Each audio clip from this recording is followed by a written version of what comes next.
మోకాల నొప్పులకు ఎటువంటి సర్జరీ లేకుండా ఎపియాన్ పెయిన్ క్లినిక్ అందిస్తున్న అత్యాధునిక చికిత్స. నమస్తే, వెల్కమ్ టు సుమన్ టీవీ. గర్భసంచి వాపు అనేది ఎందుకు వస్తుంది, ఎటువంటి కారణాలతో గర్భసంచి వాపును మనం చూడొచ్చు, సో ఇదంతా ప్రమాదకరమైనటువంటి పరిస్థితిని కలిగిస్తుందా, ఎలా డయాగ్నోసిస్ చేసుకోవాలి, ఎటువంటి ట్రీట్మెంట్స్ అందుబాటులో ఉన్నాయి, ఈ విషయాలపై అవగాహన కల్పించేందుకు మనతో పాటు ఉన్నారు సీనియర్ గైనకాలజిస్ట్ డాక్టర్ సౌజన్య గారు. నమస్తే మ్యామ్. నమస్తే మ్యామ్, అసలు గర్భసంచి వాపు అంటే ఏంటి? నార్మల్గా గర్భసంచి దానికి ఒక సైజ్ అనేది ఉంటుంది, నార్మల్ సైజ్. అది మాకు స్కాన్స్లో వాటి మెజర్మెంట్స్లో తెలుస్తూ ఉంటుంది. బట్ అసలు పేషెంట్స్ ఎలా గుర్తించాలి, నా గర్భసంచికైనా ప్రాబ్లం ఉందా, నా పీరియడ్స్ ఎలా ఉంటున్నాయి, దాని ప్రకారం మేము డిసైడ్ చేస్తాం. ఎవ్రీ మంత్ పీరియడ్స్ కనుక టైంకి వస్తున్నాయి అంటే, కొంతమందికి ముందు కూడా వస్తూ ఉంటాయి, 5 days ముందే వస్తుంది మేడం, 1 week ముందు వస్తుంది మేడం అని వస్తూ ఉంటారు. సో 24 days లాస్ట్ పీరియడ్కి ఉన్న నెక్స్ట్ పీరియడ్కి 24 days గ్యాప్ ఉన్న that is a normal period.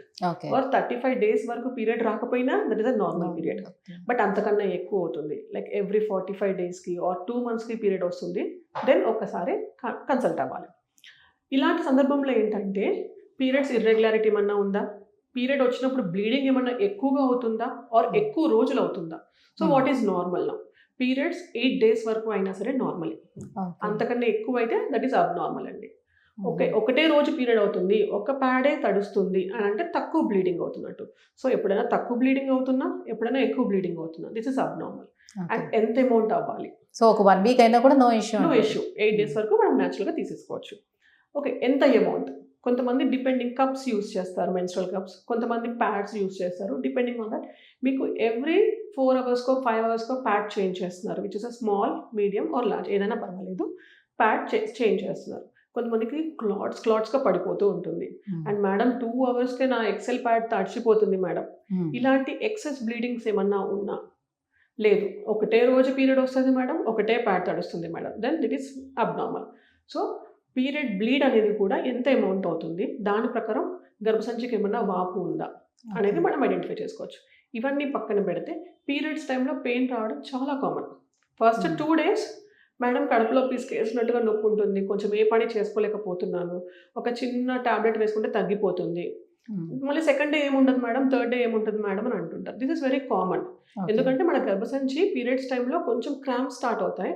So దానివల్ల లోపల ఎండోమెట్రియం అనేది బయటికి షెడ్ అవుతుంది.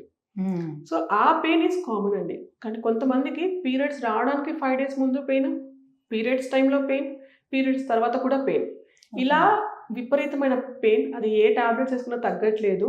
అండ్ ఈవెన్ టాయిలెట్కి వెళ్ళినా లేకపోతే మోషన్స్కి వెళ్ళినా సరే పెయిన్ వస్తుంది. దెన్ ఏమన్నా గర్భసంచికి వాపులాగా ఉందా, లేదా అండాశయాల పక్కన ఏమైనా నీటి బుడగలు స్టార్ట్ అయ్యాయా, ఇలాంటివి చూసుకుంటూ ఉంటాం. కామన్గా మనం పెద్దవాళ్ళని ఎవరైనా అడిగితే గర్భసంచికి ఆపరేషన్ అయింది, గర్భసంచి వాపు ఉందంట, డాక్టర్ గారు వాపు ఉంది, ఆపరేషన్ చేయాలి అని చెప్పారు అనేది చాలా ఎక్కువగా మనం వింటూ ఉంటాం మన పెద్దవాళ్ళ దగ్గర. సో ఈ వాపు అనేది ఏంటి? నార్మల్గా ఇది మన గర్భసంచి ఎవ్రీ మంత్ పీరియడ్ వచ్చినప్పుడు ఈ లోపల పొర అనేది బయటికి వస్తూ ఉంటుంది. సో కొంతమందికి ఏమవుతుంది అంటే, గర్భసంచి నెల బ్లీడింగ్ అయినప్పుడు ఈ బ్లీడింగ్ బయటికి కాకుండా మీరు చూస్తే లోపల ఉన్న బ్లీడింగ్ చక్కగా బ్రౌనిష్ కలర్లో డిపిక్ట్ చేశారు ఇక్కడ. వేరాస్ కండరాల్లో ఉన్న బ్లీడింగ్, కింద వెజనలో ఉన్న బ్లీడింగ్, అండాశయాల దగ్గర ఉన్న బ్లీడింగ్, ఇవన్నీ కూడా బ్లాక్ కలర్లో డిపిక్ట్ చేశారు, అంటే which is abnormal. Period bleed అనేది ఎప్పుడు గర్భసంచి నుంచి బయటికి వచ్చేసేయాలి, నార్మల్. కొన్నిసార్లు కొన్ని సందర్భంలో అది రివర్స్లో వెళ్ళి అండాశయాల మీద కానీ, గర్భసంచి కండరాల్లో కానీ, వెజనలో కానీ ఇట్లా డిపాజిట్ అయిపోతే అబ్నార్మల్. ఎక్కడ బయట అయినా దాన్ని మేము ఎండోమెట్రియోసిస్ అని అంటాం. ఇలాంటి సందర్భంలో చాలా పెయిన్ ఉంటుంది పీరియడ్స్ టైంలో ఆర్ పీరియడ్స్కి ముందు తర్వాత కూడా. కొన్ని సందర్భంలో గర్భసంచి కండరాల్లోకి ఆ బ్లీడింగ్ వెళ్తుంది, వెళ్ళి ఆ గర్భసంచి అనేది వాపు తయారవుతుంది. దీన్ని మేము అడినోమయోసిస్ అని అంటాం. సో అలా ఉన్నప్పుడు ఏంటంటే, పీరియడ్స్ అప్పుడు బ్లీడింగ్ ఎక్కువగా అవ్వడము, నొప్పి ఎక్కువగా ఉండడము, అండ్ తరచుగా పీరియడ్స్ రావడం, అంటే పీరియడ్ అవ్వడం, ఒక 10 days వరకు బ్లీడింగ్ అవ్వడం, మళ్ళీ 5 days గ్యాప్ రావడం, మళ్ళీ పీరియడ్ స్టార్ట్ అవ్వడం. పేషెంట్స్ ఎంత ఇబ్బందిగా ఫీల్ అవుతారు అని అంటే, చాలా టైర్డ్ అయిపోతారు, అనీమియాలోకి వెళ్ళిపోతూ ఉంటారు. ఆ పెయిన్తో వాళ్ళ డైలీ లైఫ్ స్టైల్ ఇబ్బంది పడిపోయి, మేడం నాకు గర్భసంచి తీసేసేయండి అని వాళ్ళంతటా వాళ్ళు వచ్చిన సందర్భాలు కూడా ఉంటాయి. ఒకప్పుడు దీనికి ట్రీట్మెంట్ గర్భసంచి తీసేయడమే ఆప్షన్, హిస్టెక్టమీ. పిల్లలు అయిపోయారు, ఫ్యామిలీ అయిపోయింది, నాకు ఈ బ్లీడింగ్ నా వల్ల అవ్వట్లేదు, ఎలాగో 40 దాటేసాము, నాకు గర్భసంచి తీసేసేయండి అనేసి. బట్ రైట్ నౌ చాలా చాలా అడ్వాన్సెస్ ఉన్నాయి. కొన్ని ట్యాబ్లెట్స్ యూజ్ చేయొచ్చు, అంటే 3 months course or 6 months course. దాని ఏం చేస్తుందంటే ఇలాంటి పీరియడ్స్ టైంలో బ్లీడింగ్ అనేది రివర్స్ డైరెక్షన్లో వెళ్ళకుండా, ఓవ్యులేషన్ అవ్వకుండా దాన్ని ప్రివెంట్ చేసి పీరియడ్స్ని రెగ్యులరైజ్ చేస్తుంది. First thing. Second thing, pain రాకుండా చేస్తుంది. థర్డ్ థింగ్, గర్భసంచి లోపల పొర అనేది ఎక్కువగా పెరగకుండా. సో దట్ ఏమవుతుంది అంటే పీరియడ్ మంత్లీ వస్తుంది, కాకపోతే చాలా తక్కువ బ్లీడింగ్ అవుతుంది. ఇలాంటివి. సో ఇలాంటి మెథడ్స్ చాలా ఉన్నాయి టాబ్లెట్స్. సెకండ్ థింగ్, 45 దాటింది, అప్పుడు మనకి పీరియడ్స్ డిస్టర్బెన్సెస్ స్టార్ట్ అయ్యాయి. సో చిన్న స్కాన్ చేసుకొని గర్భసంచి ఎంత వాపు ఉంది, లోపల పొర ఏమన్నా చాలా మందంగా ఉందా అనేసి చూసుకుంటాం. అలా మందంగా ఉన్నప్పుడు కూడా ఒక ఎండోమెట్రియల్ బయోప్సీ అనే టెస్ట్ ఉంటుంది. మళ్ళీ టెస్ట్ అని చెప్పగానే భయపడతారు, ఇదేదో పెద్ద ఆపరేషన్ అనేసి. అది కూడా సింపుల్ ఓపీ ప్రొసీజర్ అండి. పేషెంట్ ఎప్పుడైతే మా దగ్గరికి వస్తారో గర్భసంచి లోపలికి ఒక చిన్న ప్లాస్టిక్ ట్యూబ్ లాంటిది ఉంటుంది, దాన్ని ఇన్సర్ట్ చేసి ఆఫీస్ ఎండోమెట్రియల్ బయోప్సీ అని అంటాం. సో లోపల పొరల్ని మేము తీసి టెస్ట్కి పంపిస్తాం. పంపించినప్పుడు అదేం క్యాన్సరస్ గ్రోత్ కాదు, it is just hormonal differences వల్ల వచ్చిన గ్రోత్ అని అనుకుంటే పేషెంట్కి ఆప్షన్ మిరినా ఇన్సర్షన్ అని ఉంటుంది. మిరినా ఇన్సర్షన్ అంటే ఒక లూప్ లాంటిది, బట్ దాంట్లో ప్రొజెస్ట్రాన్ అనే హార్మోన్ ఉండి అది ఎవ్రీడే కొంచెం కొంచెంగా రిలీజ్ అయ్యి లోపల పొర పెరగకుండా ఇన్హిబిట్ చేస్తుంది. So it is locally active. చాలా మంది టాబ్లెట్స్ ఇంజెక్షన్స్ అనగానే భయపడిపోతారు, సైడ్ ఎఫెక్ట్స్ ఏముంటాయో, నేను లావ్ అయిపోతాను, ఇన్ఫెక్షన్స్ వచ్చేస్తాయి, ఏదో క్యాన్సర్లు వచ్చేస్తాయి, ఇలా చాలా అపోహలతో ఉంటారు. బట్ వెరాజ్ మిరినా ఇస్ లైక్ ఒక వరం. గైనకాలజీలో మాకు హిస్టెక్టమీస్ నుంచి పేషెంట్స్ని బయటికి తీసుకురావాలి, హిస్టెక్టమీ చేయకూడదు, మందులు ఏదైనా పెట్టాలి అంటే డైలీ వేసుకోవడం వాళ్ళకి ఇబ్బంది. సో మిరినా ఒక్కసారి ఇన్సర్ట్ చేస్తే అది 5 years వరకు పనిచేస్తుంది. క్యాన్సర్ ఏం లేదు, చక్కగా హార్మోన్ డిఫరెన్స్ వల్లనే అంటే ఆ మిరినాని గర్భసంచిలో పెట్టేసి 5 years వరకు పేషెంట్కి బ్లీడింగ్స్ నుంచి దూరంగా ఉంచవచ్చు. అండ్ పెయిన్ కూడా చాలా తగ్గుతుంది. కొంతమందికి ఆ 5 years పీరియడ్స్ కూడా ఉండవు, బికాస్ లోపల పొరని మనం పెరగకుండా చేస్తున్నాం. దానివల్ల చాలా మంది అడిగేది ఏంటంటే, మేడం బ్లీడింగ్ అవ్వట్లేదు, లోపల చెడు రక్తం అంతా పేరుకుపోతుందా, నేను లావ్ అవుతానా అనేసి. అలాంటిది ఏమీ ఉండదు, బికాస్ మనం ఆ లేయర్ని పెరుగుదలని ఆపేస్తున్నప్పుడు దాని బ్లడ్ సప్లై తగ్గుతుంది. సో ఆబ్వియస్గా బ్లీడింగ్ అనేది తగ్గుతుంది. కొంతమందికి బ్లీడింగ్ అయినా సరే మంత్లీ వన్స్ బ్లీడింగ్ అవుతుంది, but only 1 or 2 days or spotting అలా చూస్తూ ఉంటాం. కానీ వన్స్ మిరినా ఇన్సర్ట్ చేశాక అది యాక్షన్లోకి రావడానికి కనీసం మనకి ఒక 3 to 4 months పడుతుంది. అంతవరకు మనం కొంచెం ఓపిక పట్టాలి. దాంతోపాటు కొన్ని మెడికేషన్స్ పెట్టుకుంటాం. దిస్ ఇస్ గర్భసంచి వాపు. ఇంకా కొన్ని సందర్భంలో గర్భసంచి చాలా పెద్దగా పెరిగిపోతుంటుంది, అది ఫైబ్రాయిడ్స్ అంటాం. అంటే ఇప్పుడు మనం ఇక్కడ తెల్లగా చూసుకుని ఉంటే కనుక ఇది గర్భసంచిలో ఒక గడ్డ తయారైంది. సేమ్ ఫైబ్రాయిడ్స్ లో కూడా ఇదే బ్లీడింగ్ ప్రాబ్లం అన్నీ ఉంటాయి కదా. ఉంటుంది. ఈ ఫైబ్రాయిడ్స్ డిపెండింగ్ ఆన్ సైజ్ అది ఎక్కడ ఉంది. ఇప్పుడు ఇది చూస్తుంటే గర్భసంచి పొరని, లోపల పొరని ఏమీ డిస్టర్బ్ చేయట్లేదు. వెరాస్ దిస్ వన్ ఇది లోపలికి ప్రెస్ చేసేస్తుంది. సో ఏంటంటే ఇప్పుడు బ్లీడింగ్ ఎక్కువగా ఉంటుంది. కొంతమందికి లోపల ఉంటాయి, అంటే పాలిప్ సబ్మ్యూకోజల్ ఫైబ్రాయిడ్స్ అని అంటాం. ఇక్కడ మళ్ళీ లేయర్ పెరిగిపోతుంది. సో సర్ఫేస్ ఏరియా పెరగడం వల్ల బ్లీడింగ్ ఎక్కువగా చూస్తూ ఉంటాం. ఇక్కడ ఉన్న ఫైబ్రాయిడ్ వల్ల ఏంటంటే ఓన్లీ పెయిన్ ఎక్కువగా చెప్తూ ఉంటారు వాళ్ళు. అండ్ ఇవి చాలా డేంజరస్. దీన్ని సబ్మ్యూకోజల్ ఫైబ్రాయిడ్స్ అంటే గర్భసంచి క్యావిటీ లోపల వచ్చే ఫైబ్రాయిడ్స్ వల్ల పిల్లలు కాకుండా అవ్వడం, అంటే ప్రెగ్నెన్సీ వస్తుంది కానీ అబార్షన్స్ అయిపోవడం, ఆర్ ప్రెగ్నెన్సీ రాకుండా ఇన్ఫర్టిలిటీ ఉండడం, అండ్ పీరియడ్స్ అప్పుడు ఎక్కువ బ్లీడింగ్ ఉండడం. వాళ్ళకి ఎలా అంటే ఇంకా HB 6, 5లోకి వెళ్ళిపోతూ ఉంటారు, చాలా అనిమిక్ ఉంటారు. సో కంపల్సరీ వీటిని మాత్రం ఇర్రెస్పెక్టివ్ ఆఫ్ సైజ్, అంటే 1 centimeter ఉన్నా 2 centimeter ఉన్నా రిమూవల్ చేయాల్సిందే ఆపరేషన్ చేసి. అంటే మళ్ళీ పుట్టకోయడం అలా కాదు, హిస్ట్రోస్కోప్ అంటే కింద నుంచి కెమెరా పంపించి ఇన్స్ట్రుమెంట్స్ పంపించి మేము తీసేస్తాం.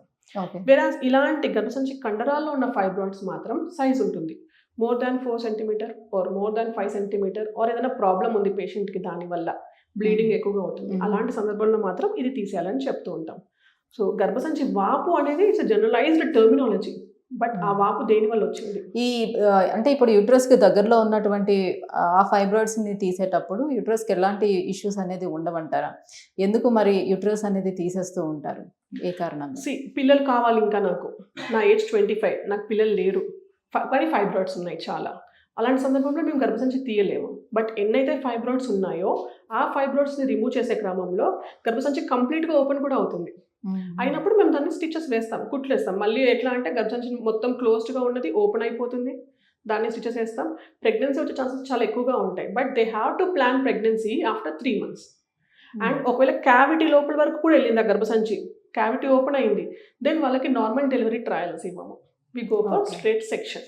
క్యావిటీ ఓపెన్ అవ్వలేదు, కండరాల్లోనే ఉంది, తీసేసాయేమో, మంచి కుట్లేసేసాము, 6 months తర్వాత ప్రెగ్నెన్సీ వచ్చింది, నార్మల్ డెలివరీ కూడా చేయవచ్చు మనం.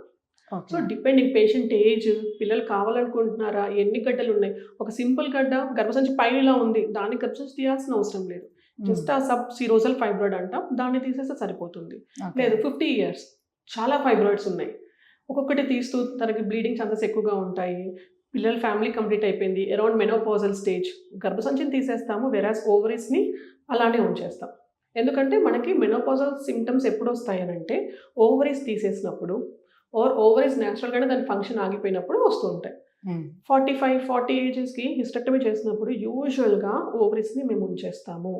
అవి హెల్దీగా ఉన్నాయని అనుకున్నప్పుడు ఈ గర్భసంచి వరకు తీసేస్తాం, ఈ ట్యూబ్స్ని తీసేస్తాం. ఓవరీస్ని యాజ్ ఇట్ ఈస్ బాడీలోనే ఉంచడం వల్ల పేషెంట్కి కొంచెం మెనోపాజల్ సైన్స్ అనేటివి రాకుండా ఉంటుంది, పేషెంట్ కూడా హెల్దీగా ఉంటారు. చాలా మంది మెనోపాజ్ వచ్చింది అని అంటే ఒళ్ళంతా వేడిగా అయిపోతుంది మేడం, చెమటలు వచ్చేస్తున్నాయి, నీరసం అయిపోతుంది, బోన్స్ పెయిన్స్ ఎక్కువైపోతున్నాయి అని పేషెంట్ కంప్లైంట్స్ చెప్తే ఇంట్లో పిల్లలు కానీ హస్బెండ్ కానీ ఊరికే చిరాకు వచ్చేస్తుంది మేడం, ఊరికే కోపడుతుంది మమ్మల్ని. This are all because of hormonal changes, దానిలో తను తప్పేం లేదు పాపం. సో ఓవరీస్ని వీలైనంత వరకు బాడీలో అలానే ఉంచడం చాలా బెటర్. బట్ అన్ఫార్చునేట్లీ ఏదన్నా ఓవరీకి సిస్ట్లు ఉండి అదేమన్నా డ్యామేజ్ స్టేటస్లో ఉంది, నెక్రోసిస్ అయింది, లేదా మొత్తం టార్షన్లోకి వెళ్ళిపోయింది, అలాంటి సందర్భంలో తీయాల్సినప్పుడు తీయక తన హెల్తీనెస్ కోసం తీయాల్సి వస్తుంది. అప్పుడు మేము టాబ్లెట్స్ పెట్టి ఇలాంటి సిమ్టమ్స్ రాకుండా కంట్రోల్లో పెడతామన్నమాట. సో గర్భసంచి వాపు విషయానికి వచ్చేటప్పుడు సో దాన్ని సరిగ్గా ఎవరు గుర్తించలేకపోయారు, అట్లానే ఏళ్ల తరబడి వదిలిపెడితే ఏదైనా ప్రాబ్లం ఏర్పడుతుందా? నార్మల్గా వాపు ఉంది, అది జస్ట్ 2 centimeters 3 centimeters అలా డిఫరెన్సెస్ ఉంది, మందులతో అయిపోయేది. లేట్గా గుర్తించడం వల్ల కంపల్సరీ సర్జరీ అనే డెసిషన్ తీసుకోవాల్సిన అవసరం ఉంటుంది. ఆర్ సమ్ టైమ్స్ ఏంటంటే చిన్న చిన్న ఫైబ్రాయిడ్స్ ఉన్నాయి, షీస్ అరౌండ్ 25, అటు సర్జరీ చేయలేము, అలానే నెగ్లెక్ట్ చేయలేము. ఇప్పుడు రీసెంట్గా ఏంటంటే మనకు కొన్ని ఇంటర్వెన్షనల్ రేడియాలజీ మెథడ్స్ కూడా వచ్చాయన్నమాట. అంటే మనం ఆ ఫైబ్రాయిడ్స్ని ఇంకా పెరగకుండా కొన్ని రికమెండెడ్ టాబ్లెట్స్ ఆర్ ప్రొసీజర్స్, అంటే ఈ ఫైబ్రాయిడ్స్కి బ్లడ్ సప్లై అయ్యే ఆర్టరీస్ని మనం కొంచెం బ్లాక్ చేసేస్తే ఆ ఫైబ్రాయిడ్ సైజ్ అనేది కొంచెం గ్రాడ్యువల్గా తగ్గుతూ ఉంటుంది పెరగకుండా. ఆర్ లేదు, plan your pregnancy as soon as possible. So pregnancy టైంలో ఫైబ్రాయిడ్స్ గ్రోత్ ఉండదండి, అందుకనేసి మనం ఎంత ఎర్లీగా వాటిని డయాగ్నోస్ చేసి వాళ్ళ నీడ్ ప్రకారం, వాళ్ళ ఏజ్ అండ్ పిల్లలు ఎంతమంది ఉన్నారు, వాళ్ళ ప్లానింగ్స్ ఏంటి, దాని ప్రకారం ఆ టైంలో మనం ట్రీట్మెంట్ని డిఫైన్ చేయొచ్చు. దాన్ మొత్తం ప్రోగ్రెస్ అయిపోయి కంపల్సరీ ఇంకా అప్పుడు గర్భసంచి తీసేయాల్సిన ఆప్షనే మన చేతిలో ఉండొచ్చు కూడా కొన్నిసార్లు. అలాంటప్పుడు షీ మైట్ ఫీల్ బ్యాడ్, అరే నేను ముందు వచ్చి ఉంటే బాగుండేదేమో అనేసి. సో ఎనీ పర్సన్ ప్రాబ్లం ఉన్నా లేకపోయినా what I sincerely advise is general body checkup yearly once, ఒక చిన్న స్కాన్, మన పొట్టలో లివర్ కానీ స్ప్లీన్ కిడ్నీస్ అన్నీ బాగున్నాయా, గర్భసంచి బాగుందా, ఇవన్నీ ఒకసారి ఇయర్లీ వన్స్ జనరల్ బాడీ చెకప్స్కి వెళ్తే ఏదన్నా చిన్న ప్రాబ్లం ఉంది ఇనిషియల్ స్టేజెస్లో గుర్తించి ట్రీట్మెంట్ తీసుకునేది better. Thank you so much ma'am. So గర్భసంచి వాపుకి కారణాలు అండ్ ఎటువంటి ట్రీట్మెంట్స్ అందుబాటులో ఉన్నాయి ఈ విషయాన్ని తెలియజేసినందుకు థ్యాంక్ యూ.